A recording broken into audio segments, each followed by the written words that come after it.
those investigators know so much more than we do, and they're on to something. They're on to something big. They just may be having a hard time proving it. Tucson, Arizona, February 1st, 2 o'clock in the morning. No storm rolling in, no power flicker, no reason in the world for what's about to happen. At 1:47 a.m., a hand reaches up toward the front porch of an 84-year-old woman's home and pulls the doorbell camera clean off the wall. Not a glitch, not a dead battery. Someone physically removed it, deliberately, quietly, in the dark. Then silence. No alarm. No neighbor rushing over, no flashing lights cutting through the Arizona night, just a house sitting still, and somewhere inside it, an elderly woman who has no idea what is standing on her porch. Her name is Nancy Guthrie, and after that moment, she is never seen again. But here's the question that has been haunting this investigation from the very beginning.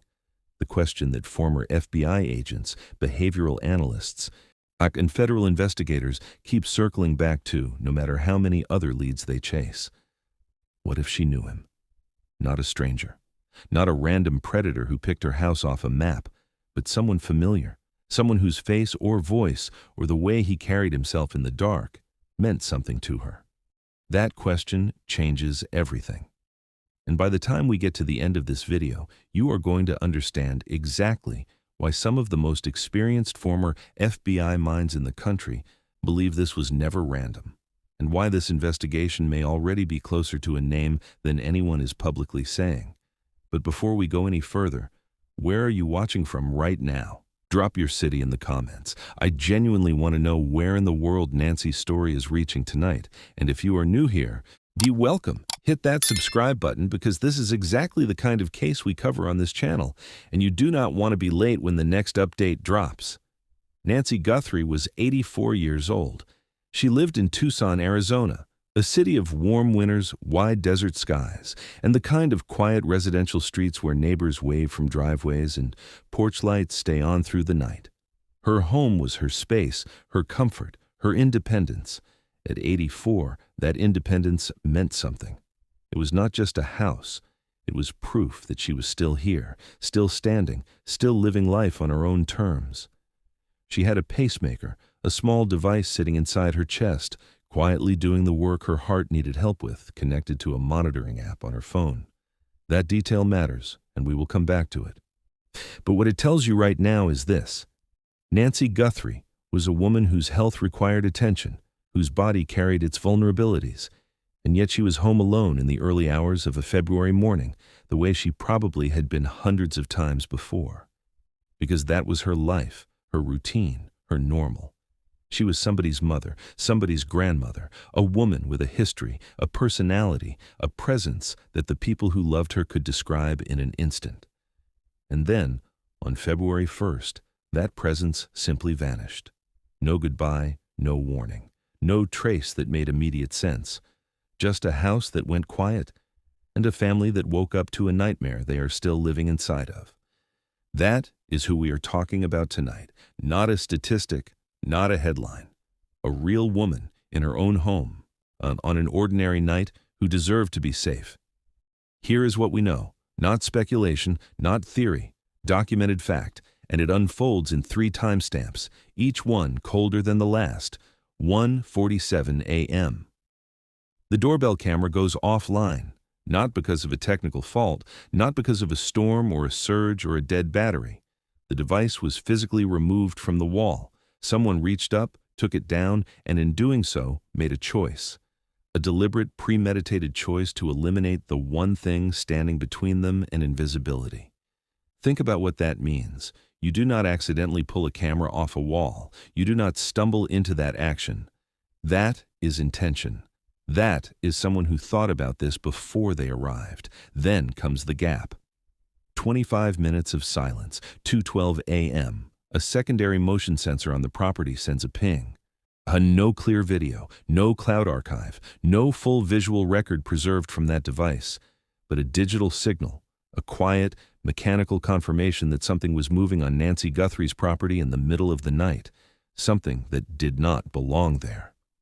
16 minutes later, 2:28 a.m. Nancy's pacemaker disconnects from the monitoring app linked to her phone. That small device inside her chest, the one quietly keeping her alive, goes dark on the app. No more signal, no more data, no more connection. And after that, Nancy Guthrie is never seen again. Read that sequence one more time. Camera removed, motion detected, pacemaker disconnects, gone. This was not chaos. This was not a crime of opportunity that spiraled out of control in the moment. This was a plan, structured, sequential, and executed in the dark while an 84-year-old woman slept inside her home. Someone knew what they were doing, or at least they believed they did. Here is where the case takes its first major turn. The camera was gone. Physically removed from the wall, carried away or discarded, the device itself out of the picture. And whoever took it down almost certainly believed that was enough. No camera, no footage. No footage, no face. No face, no case. It is a logical assumption. It is also the kind of assumption that gets people caught, because the footage survived. Roughly 10 days into the investigation, the FBI released doorbell footage recovered through residual back-end data. Let that sink in for a second. The physical device had been removed. At Dro. There was no active cloud subscription in the standard consumer sense, no paid plan automatically backing everything up to a server somewhere. By every ordinary measure, that footage should have been gone. But investigators, working directly with the platform provider, believed to be connected to Nest or Google backend systems, were apparently able to pull back data that the perpetrator assumed had been permanently erased. The footage existed in residual form, buried in back-end architecture that most people do not even know is there. And the FBI found it. That recovery alone is extraordinary. It represents a fundamental miscalculation on the part of whoever stood on that porch. He did not just underestimate the investigators, he underestimated the technology. That he believed that the physical act of removing a small consumer device would be enough to erase what it had already captured and transmitted. He was wrong. And that mistake handed investigators one of the most critical pieces of evidence in the entire case. For the first time, they had something to look at, a figure, a sequence of movements, a set of behaviors captured in the dark that no amount of planning had managed to fully erase. And what the experts saw in that footage, that is where this story gets deeply unsettling. When that recovered footage was reviewed by former FBI officials and behavioral experts, the reaction was striking.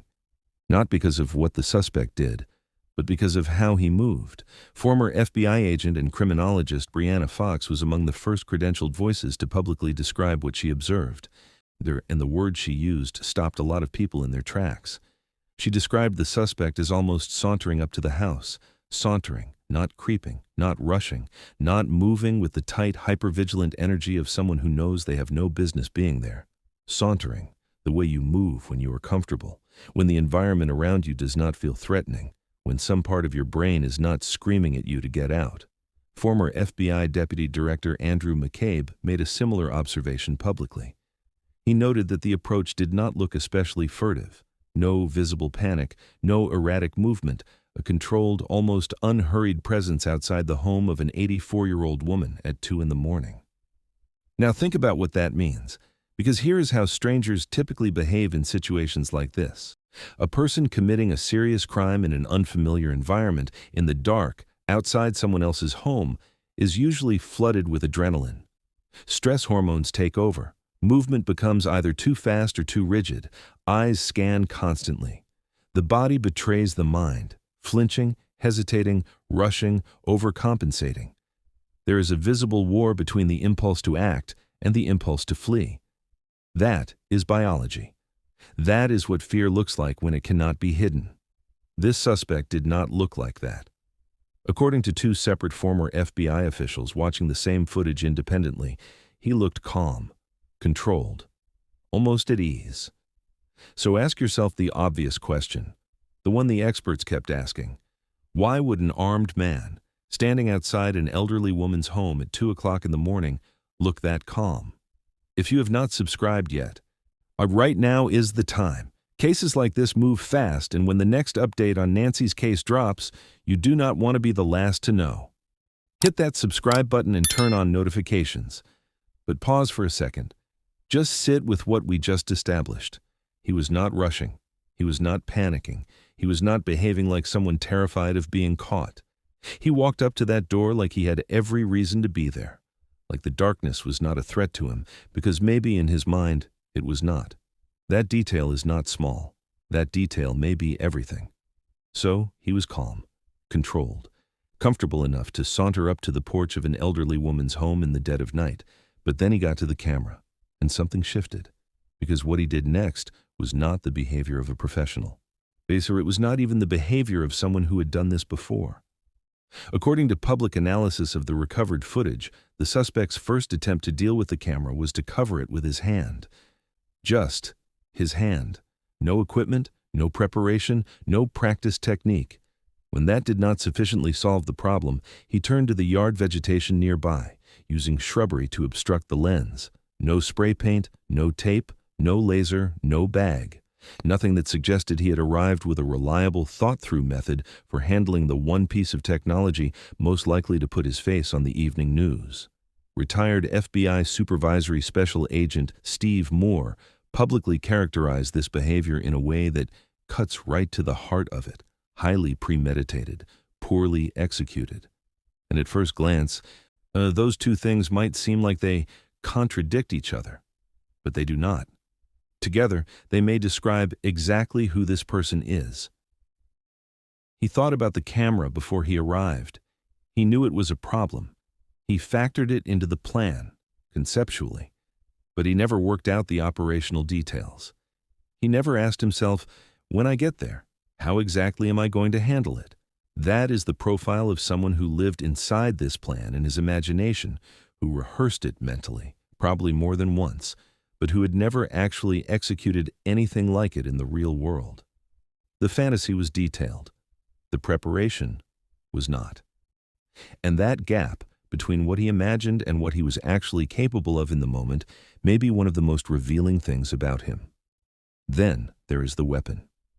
Visible in the recovered footage, what the suspect appears to be carrying what analysts described as a compact semi-automatic handgun, the shape consistent with something like a Sig Sauer P365, one of the most common concealed carry models on the market. On the surface, that detail might seem straightforward. He was armed.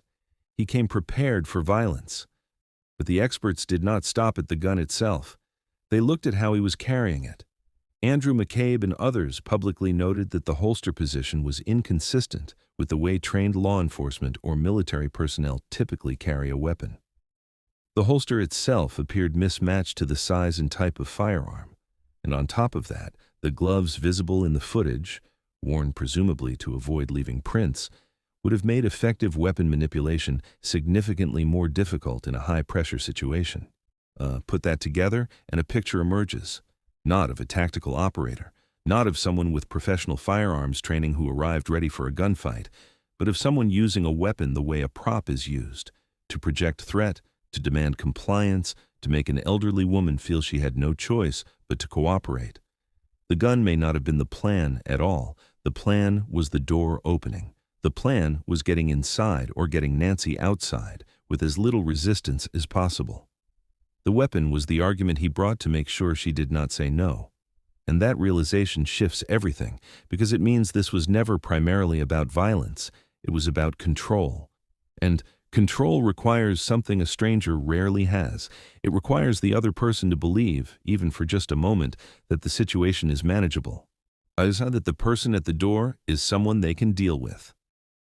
Now we get to the theory that has quietly reshaped the way serious investigators are thinking about this case. Former FBI behavioral specialist Johnny Grusing is not a television commentator with a passing interest in true crime. He spent decades inside the FBI working behavioral analysis, violent offenders, and cold cases. He was associated with investigative work involving genetic genealogy, including frameworks connected to the Golden State Killer case, one of the most significant cold case breakthroughs in modern American law enforcement history. When someone with that background offers a theory, it is worth slowing down and listening carefully. And his theory is not primarily about identifying a suspect by name. It is about what may have happened in the seconds after Nancy Guthrie came to her front door. Here is the core of it. The suspect was not just shielding himself from the camera. He needed something more specific than that. He needed a moment of ambiguity, a brief window where Nancy could not immediately process what she was seeing as a threat, because the plan required her to open the door. A fully revealed masked predator standing on the porch of an elderly woman at 2 o'clock in the morning does not get the door opened. He gets a 911 call.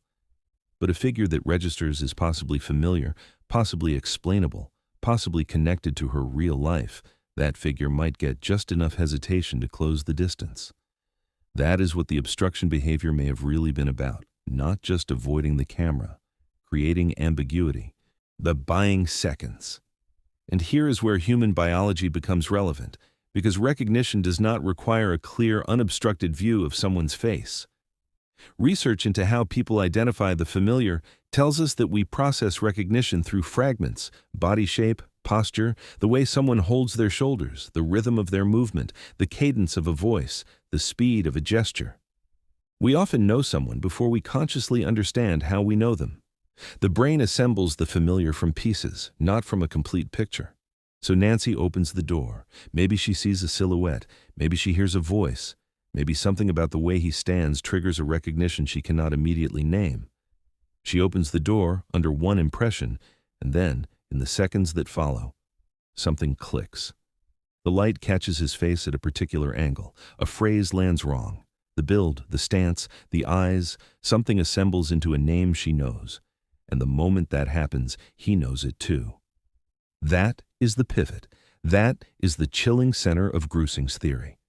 Because in that instant, everything the suspect believed about his plan, the anonymity, the control, the managed compliance, collapses. He is no longer a masked unknown.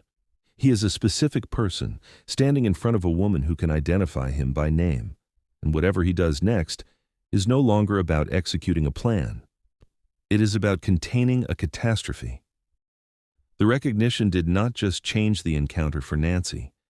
It may have changed it for him in a way that made everything that followed inevitable. If this story is hitting different tonight, if you feel the weight of what we are talking about, hit that like button. It costs you nothing, and it helps more people find Nancy's story. Right now, that genuinely matters. And I want to ask you something simple. What time is it where you are right now? What is the weather like outside your window tonight? Drop it in the comments below. I read every single one. And on a case like this, knowing people all over the world are paying attention means something. And the physical evidence appears to confirm exactly that. According to public reporting, Nancy Guthrie's blood was found on the porch and down the driveway. Not deep inside the house. Not in a bedroom or a hallway or a kitchen, the places you might expect if this were a planned interior confrontation. The blood was at the threshold, at the boundary between inside and outside, at the exact point where a door opens and two people come face to face in the dark. Think about what that tells us. If the plan had gone smoothly, if Nancy had complied without resistance, if the suspect had maintained control of the situation from the first second, the evidence trail would likely look different. A controlled abduction does not typically leave blood on the front porch. It does not scatter evidence down the driveway in a visible, chaotic trail. That kind of evidence pattern speaks to a loss of control, a sudden escalation. A moment where the carefully imagined scenario came apart faster than anyone could manage. The behavioral theory and the physical evidence are pointing at the same moment, the same location, the same catastrophic breakdown. The plan did not fall apart inside the house. It fell apart at the door. Right there on that porch, in the seconds after Nancy opened it, something went wrong for the perpetrator in a way he had not prepared for. And the evidence left behind suggests that whatever happened next was not controlled, not clean, and not what he came there to do. The threshold was the scene, and the threshold tells the story. Then came the ransom messages, and they raised more questions than they answered. Communications were sent to media outlets, including TMZ. Cryptocurrency demands were attached. On the surface, it looked like a kidnapping with a financial motive. Someone had taken Nancy, someone wanted to be paid, and someone had chosen digital currency to keep the transaction untraceable. But investigators and analysts noticed something that does not fit that narrative at all. The messages were not directed at the family. In a genuine ransom operation, that is not how it works. You contact the people who can pay. You establish a private channel. You provide instructions, deadlines, and proof of life. You apply pressure directly to the people with both the emotional investment and the financial means to meet your demands. That is the mechanics of real extortion. It is cold, calculated, and targeted at the right audience. Routing the core demand through public media channels, in a case involving a family with visibility and resources, does not reflect genuine extortion mechanics. It reflects something else entirely. Former investigators and analysts have described it publicly as narrative construction, an attempt to build a money motive around an act that may have had nothing to do with money. And Sheriff Chris Nanos said something publicly that deserves to be heard clearly. He used language suggesting investigators had considered whether the true motive was financial or whether it was, in his words, revenge for something. That phrase matters enormously. Revenge is personal. Revenge comes from history. Revenge requires a relationship, a grievance, a wound that someone decided needed to be answered. If the motive was personal, this was never about cryptocurrency. It was about something that happened long before February 1st, something that festered, something that built, something that eventually sent a man to an elderly woman's door in the middle of the night with a gun and a plan he had rehearsed in his head 100 times. Here is where the investigation stops looking like a search and starts looking like a closing. Gun store owner Philip Martin made a disclosure that quietly changed the public understanding of where this case stands. He reported that an FBI agent came into his store carrying a list of approximately 18 to 24 names and photographs and asked whether any of those individuals had purchased a firearm at his location within the previous year. According to reporting, similar inquiries were made at multiple gun stores across the area. Sit with that for a moment. This is not what a directionless investigation looks like. Investigators do not walk into gun stores with a curated list of specific names and faces when they have no idea who they are looking for. That list exists because someone built it, because the evidence, the footage, the behavioral analysis, the timeline, the motive framework had already narrowed the field to a finite pool of real, identifiable people. The FBI is not wandering. They are closing. And then there is the backpack. The suspect was reportedly carrying an Ozark Trail backpack, a model sold through Walmart. That detail may sound minor. It is not. A specific retail product is a lead generator in ways that generic clothing simply is not. Investigators can pull purchase records. Why, they can cross-reference transaction data with geographic location. They can review in-store surveillance footage from the relevant time window. They can filter buyers by physical profile, proximity to Tucson, and overlap with the existing suspect list. No single data point solves a case. But in a constrained timeline, a specific retail item paired with appearance, location, and behavioral evidence builds a matrix.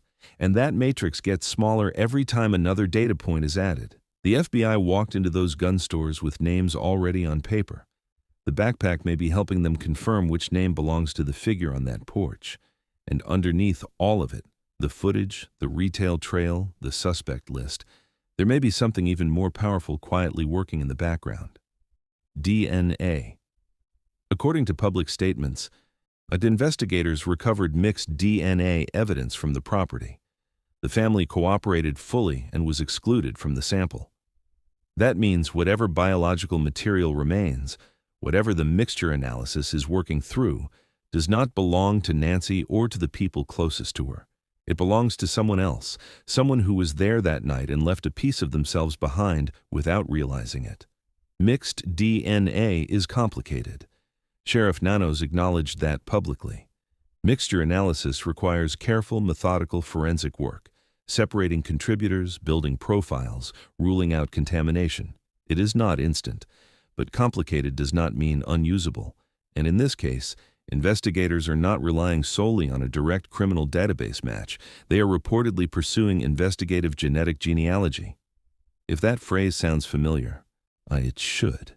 It is the same broad methodology that cracked the Golden State Killer case after decades of dead ends, using public genealogy databases and family tree construction to identify potential relatives of an unknown DNA contributor, then working forward through generations to narrow the field to a specific individual. DNA expert. C.C. Moore, one of the most respected voices in this field, has publicly commented on cases like this with language that carries real weight. The message is consistent.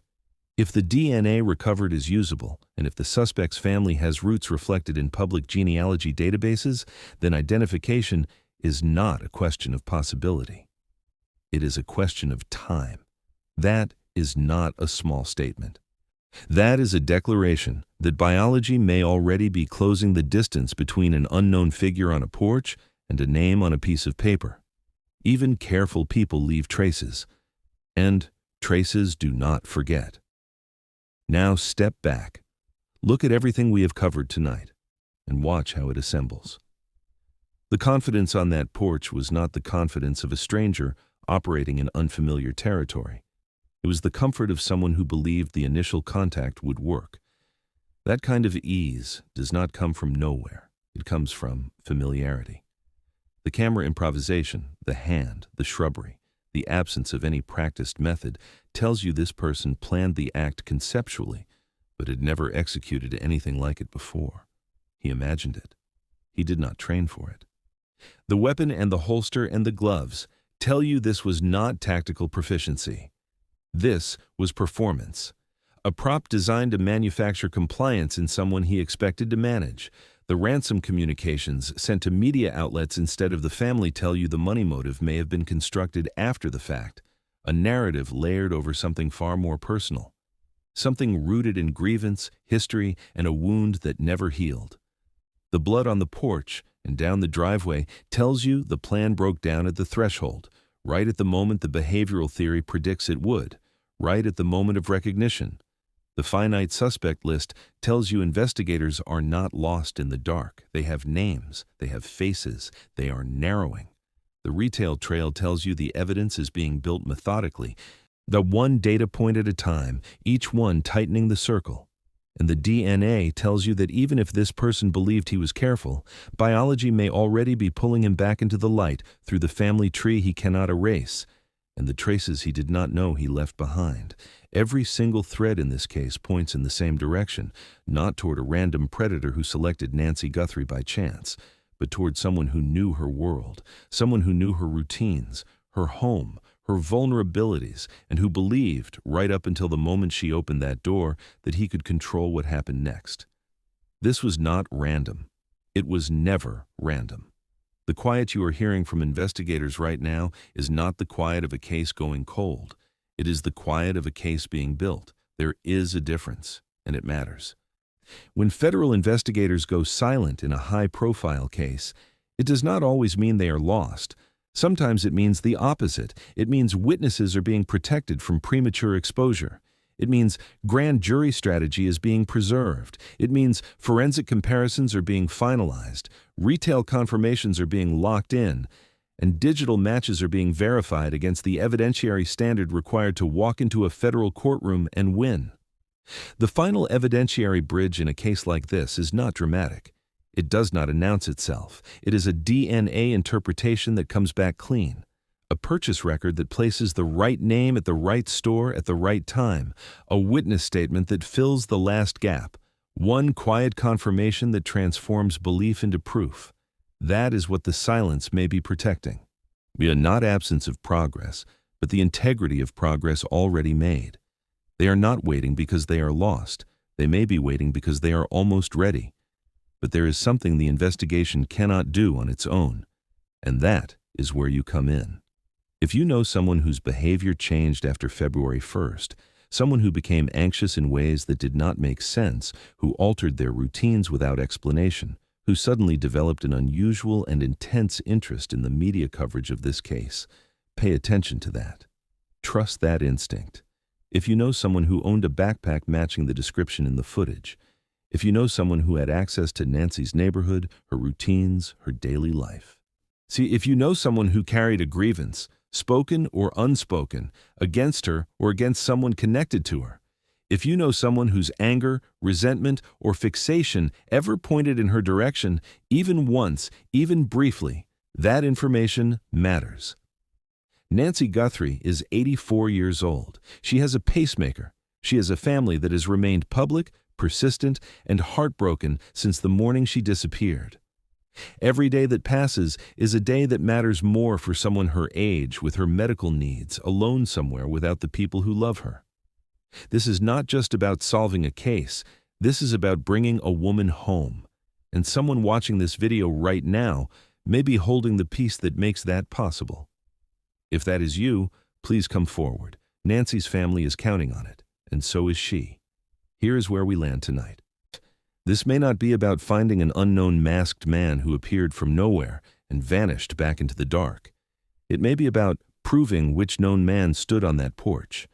A man who knew enough to come, who was calm enough to walk up slowly, who needed just a moment of ambiguity to get that door opened, and who lost everything the moment the woman on the other side of it recognized his face. Nancy Guthrie has been missing since February 1st. She is 84 years old. She is medically vulnerable. And her family has not stopped. They have stayed public, stayed engaged, and stayed loud because they refuse to let the world look away. The investigation is not drifting. It is tightening. The suspect list is finite. The retail trail is being followed. The DNA is being worked. And the behavioral picture painted by some of the most experienced former FBI minds in the country keeps pointing toward the same conclusion, that this was personal, targeted, and rooted in something that existed long before that night. If this video reached you, share it. Right now, tonight. Put it in front of someone who might know something. Subscribe if you are not already here, and turn on notifications, because when the next update on Nancy's case drops, it may not be a small one. It may be the one that changes everything. And if the experts are right, if the recognition theory holds, if the evidence continues to converge, then the final chapter of this case will not begin with a stranger being identified. It will begin with someone realizing that the woman who opened her door that night already knew his name. The door, the darkness, the moment it all changed. Nancy deserves answers, and the people who loved her deserve to bring her home.